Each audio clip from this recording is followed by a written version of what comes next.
আপনারা দেখছেন দৈনিক সন্ধান নিউজ।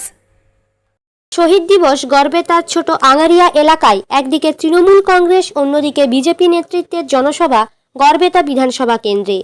গড়বেতার বৈষ্ণম্যর তৃণমূলের জনসভা, অন্যদিকে গড়বেতা হাই স্কুল ময়দানে বিজেপির জনসভা। সামনের বিধানসভাকে রেখে দু দলের মধ্যে চলছে লড়াই, যেন তারা 1 ইঞ্চি মাটি ছেড়ে রাজি নয়। গড়বেতায় বিজেপির মঞ্চ থেকে তীব্রভাবে আক্রমণ করল তৃণমূল ছেড়ে সদ্য আসা শুভেন্দু অধিকারী। ফর্ম নিয়ে বাড়ি বাড়ি ঘুরছে, ক্যাম্প হচ্ছে। এই ঢপবাজিতে একদম পড়বেন না, ওটা ঢপের চপ। তা ফর্ম ফিল আপ করবে আর একটা দিবে, দাঁত তুলতে গেলে 250 টাকা, আর কিডনি বদলাতে গেলে 2400 টাকা। মাথা খারাপ করা তার শিডিউল। এতদিন কোথায় ছিল? এখন বলছে পাড়ায় পাড়ায় সমাধান। আমি বলি পাড়ায় পাড়ায় ভন্ডুল। বলছে এত তাড়াতাড়ি তো কাজ করতে পারবো না, ভোট ঘোষণা হয়ে যাবে, একটা কাগজে লিখে দিব এই কাজটা হবে। আর তোমরা থাকলে তো লিখবে, বিজেপি তো আসবে। 19-এ আপনারা তো হাফ করে দিয়েছেন, 21-এ আমরা সবাই মিলে সাফ করে দেব। এটাই তো আমাদের লক্ষ্য। আর যত মিথ্যা কথা গ্রামের লোককে আপনাকে বলে দিয়ে, আমি শুনছিলাম কুনর হেমব্রম বলছিলেন এই সাইকেলগুলো যে দেয় এখান থেকেও কাটমানি নেয় 400 করে টাকা। এই সাইকেলগুলো গ্যারেজে সারাতে হয়, 500 করে টাকা খরচ হয়, নইলে বাড়ির বোনেরা ছেলেরা দেয় না। স্যানিটাইজারগুলো প্রাইমারি স্কুলে, সেখানেও কাটমানি খায়। আর ছোলাগুলো দিচ্ছে দেখবেন আমাদের গোমাতা, গরুকে দিলেও গরু খাচ্ছে না এই ছোলাগুলো। এই তো হচ্ছে এদের অবস্থা। আপনাকে বলি, আজকে সংখ্যালঘুদের কাছে ভুল বুঝায়। আজকে বলুন তো, মোদিজির পিএমওয়াই, এরা এখানে বলছে বাংলা আবাস যোজনা।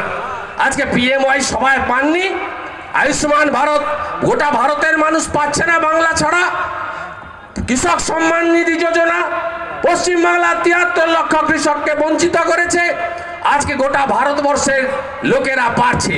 আজকে বিশ্ববিদ্যালয় এরা পলিটিক্স করেছে। আমার সঙ্গে ডিল হয়েছে বিজেপির যে বিশ্ববিদ্যালয় রাজনীতি হবে না।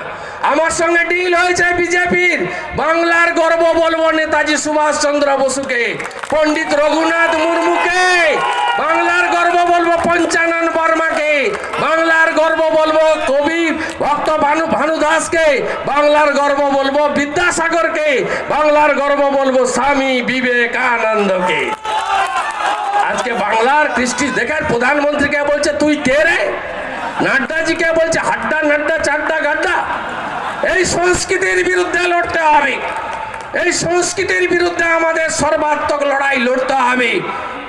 আজকে ভারতীয় জনতা পার্টির নেতৃত্বে সোনার বাংলা গড়তে হবে।